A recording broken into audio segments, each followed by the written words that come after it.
ఓం సాయిరామ్.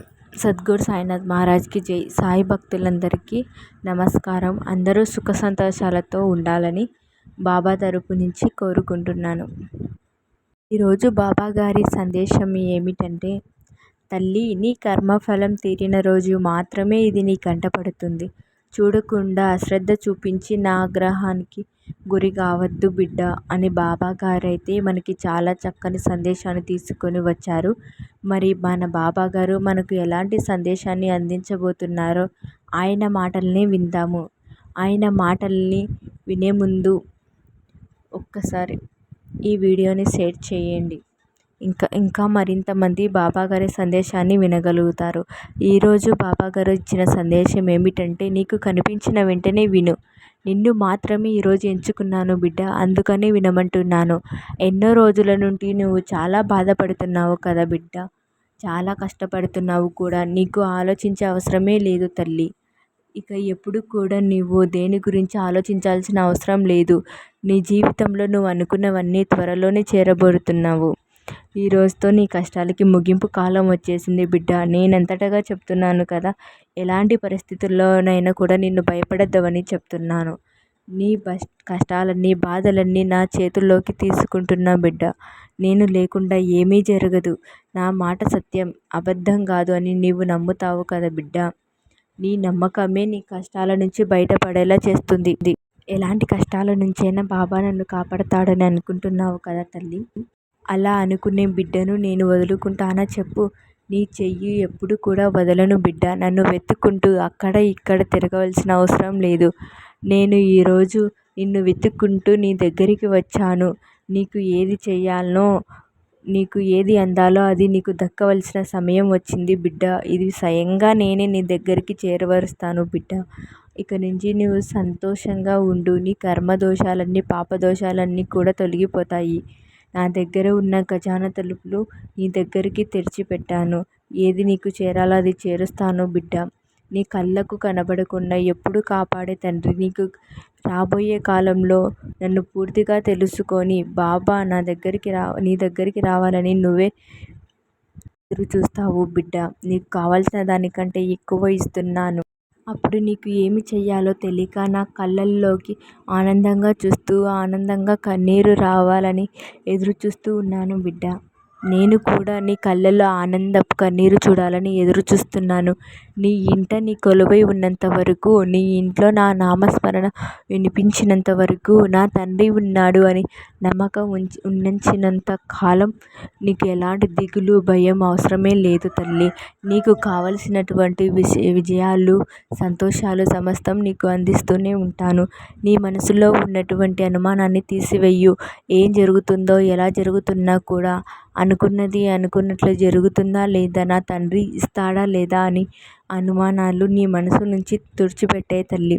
నేను నీకు సంతోషకరమైనటువంటి వార్త ఈ గురువారం నీకు మంగళకరమైన వార్తగా మిగిలిపోతుంది బిడ్డ. ఈ రోజు నుంచి నీకు సకలం శుభాలు జరుగుతాయి. నీ ఎదురు చూపులు ఫలించి నువ్వు అనుకున్నవన్నీ కూడా నీ ఎదురుగా నిలబెడతాను. అవన్నీ నీ సొంతం అవుతాయి. ఎప్పటి నుంచో నువ్వు కోరుకున్నది నువ్వు లభించడం వల్ల ప్రత్యేకంగా గుర్తింపు పొంది, నువ్వు ఏది పట్టుకున్నా బంగారంలాగా, నువ్వు ఏ పని తలపెట్టినా అందులో లాభాలే వస్తాయి బిడ్డ.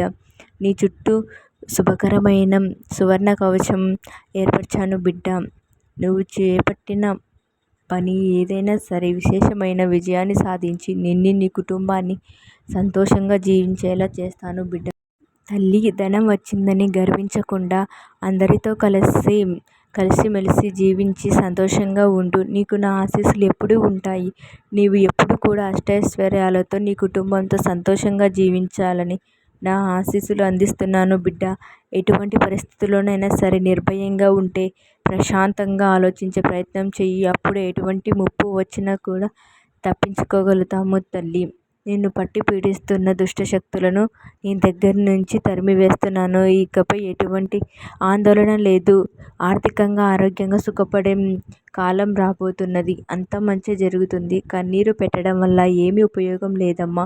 నీ ఆరోగ్యం దెబ్బతినడం తప్ప పెద్ద కష్టమే. కానీ అది తలుచుకుంటూ ఉండిపోతే నీ జీవితం అంతా కూడా వేదనాభరితమవుతుంది. జీవితంలో మార్పు అనేది సహజమే కదా. జీవితం మంచిగా సాగుతున్న సమయంలో చెడు ప్రవేశించడం ఎంత సహజమో, చెడు రోజులు అనుభవిస్తున్న సమయంలో మంచి జరగడం కూడా అంతే సహజం తల్లి. చెడు ప్రవేశించినంత త్వరగా మంచి ప్రవేశించదు. మన సహనాన్ని పరీక్షిస్తుంది. తట్టుకొని నిలబడ్డావా? నీవు జీవించినంత కాలం పరిస్థితులను తిట్టుకుంటూ, అందరినీ దూషిస్తూ, చెడు దారుల్లో ప్రయాణించడం చేస్తే ఇంకా భయంకరమైన రోజులు అనుభవిస్తావు బిడ్డ. కొందరు అనుకుంటారు, నేను ఎప్పుడు ఎవరికీ అన్యాయం చేయలేదు, అయినా భగవంతుడు ఇలాంటి శిక్ష ఎందుకు వేశాడా అని నిందిస్తూ ఉంటారు. కానీ ఇది తెలుసుకోవాలి తల్లి, జన్మించిన ఎవరైనా సరే తెలుసో తెలియక ఏదో ఒక పాపం అనేది చేసి ఉంటారు. దానికి ప్రతిఫలం అనేది ఎంతటి వారికైనా సరే అనుభవించాల్సిందే. తట్టుకొని నిలబడాలి బిడ్డ. ఈ లోకంలో ఎవరైనా సరే పోగొట్టుకున్నవన్నీ తిరిగి పొందుతారు. ఒక్కొక్కరు త్వరగా పొందితే ఇంకొకరు కొద్దిగా ఆలస్యం జరుగుతుంది తల్లి. అంతే తప్ప ఎవరికి అన్యాయం జరగదు అమ్మ. కానీ నేను చెప్పేది అర్థం చేసుకో. ఏదైనా తిరిగి పొందగలం, కానీ ఎవరినైనా కోల్పోయినప్పుడు వారిని తిరిగి పొందడం అసాధ్యం తల్లి. అందుకే జీవించి ఉన్నప్పుడే వారిని ప్రేమగా చూడండి. ఇప్పుడు నేను చెప్పే ప్రతి మాట నీకు చెవిలో చేరుతున్నాయంటే నువ్వు ఎంతో అదృష్టం చేసుకొని ఉండాలి బిడ్డ. అందుకనే నా మాటలు వినగలుగుతున్నావు. ఈ క్షణం నుంచి నీ మనసు ఎంత ప్రశాంతంగా ఉంటుందో నీ మొహం కూడా అంతే ఆనందంతో, అంతే చిరునవ్వుతో ప్రకాశవంతంగా ఉంటుంది బిడ్డ. ఇది విని నువ్వే ఆశ్చర్యపోతావు. తండ్రి నీకు శతకోటి కృతజ్ఞతలు తల్లి అని చెప్తావు. నన్ను వెతుక్కుంటూ వస్తావు. అప్పుడు నీ ఆనందాన్ని నీ పక్కనే కూర్చొని నేను కూడా చూస్తాను బిడ్డ. నువ్వు చేపట్టిన ఏ పనైనా సరే విశేషమైన విజయాన్ని సాధించి నీకు నీ కుటుంబాన్ని సంతోషాన్ని జీవించేలా నేను చేస్తాను బిడ్డ. తల్లి ధనం వచ్చిందని గర్వించొద్దు. అందరితో కలిసిమెలిసి జీవించి సంతోషంగా జీవించు. నా ఆశీస్సులు నీకు ఎప్పుడు కూడా ఉంటాయమ్మా. ఎప్పుడు కూడా ఓపికగా ఉండు. నా నామస్మరాన్ని స్మరిస్తూ ఉండు. నీకు తోడుగా నేనుంటాను. నువ్వు ప్రతిరోజు కూడా అర్థం పర్థం లేని ఆలోచనలతో నీవు సమస్యల సుడిగుండంలో బయటకు రాకుండా పదే పదే ఆలోచిస్తూ కన్నీరు పెట్టుకోవడం వల్ల ఎటువంటి లాభం లేదు తల్లి. జీవితం కేవలం ఒక గుణపాఠాన్ని మాత్రమే నేర్పిస్తుంది. అది నీవు అర్థం చేసుకుంటావని నీ బాబాగా నేను చెబుతున్నాను బిడ్డ. నీకు కావలసినటువంటి ఆత్మవిశ్వాసం ఎంతో అవసరం.